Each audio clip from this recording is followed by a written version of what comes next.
We like to say is not just a bunch of numbers, but it is an ethical document. It's a reflection of our values, and it's a plan of action for investment of our energy and our resources into the future. And the Progressive Caucus has drafted the budget based on the actual needs of American society. So we've looked out and we've seen that the great American infrastructure is ailing, it is crumbling. The bridges are falling down. The roads and the highways need repair. The transit systems are under tremendous stress, including the metro system here in the Maryland, Washington, Virginia area. The cybersecurity system is compromised.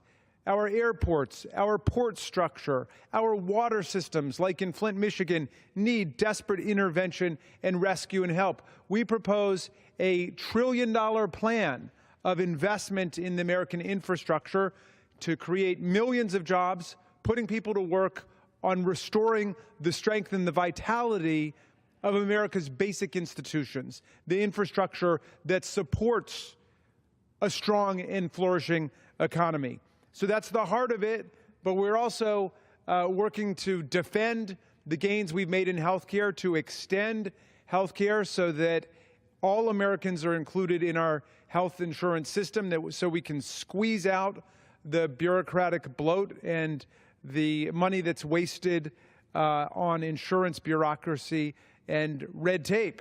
And we are also working for investment in quality child care, so working families are not spending 30 or 40 or 50% of their family budgets on trying to just pay for babysitters and piece together a system.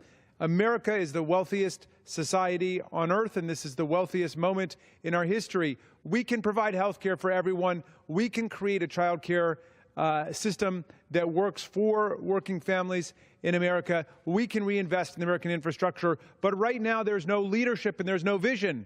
We are so disappointed that the White House did not move forward with a plan, a bipartisan plan, to try to reinvest in American infrastructure, which everybody says he or she supports. So we could get behind that, but we don't see anything.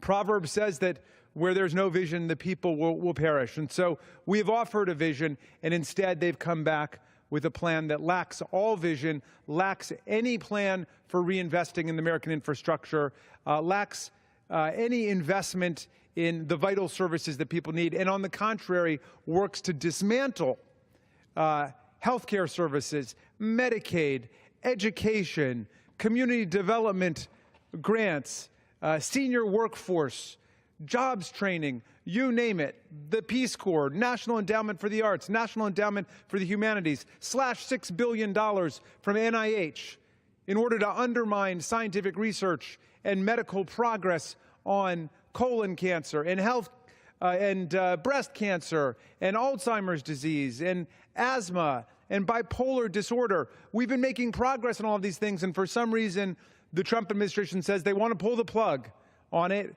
and slash $6 billion from NIH and all of the institutions around the country that NIH supports. Well, we've invited Congressman Ro Khanna to be with us tonight. He's a leading expert on the economy and on the manufacturing sector, and we've asked him to talk about investment in infrastructure and manufacturing, what we need and what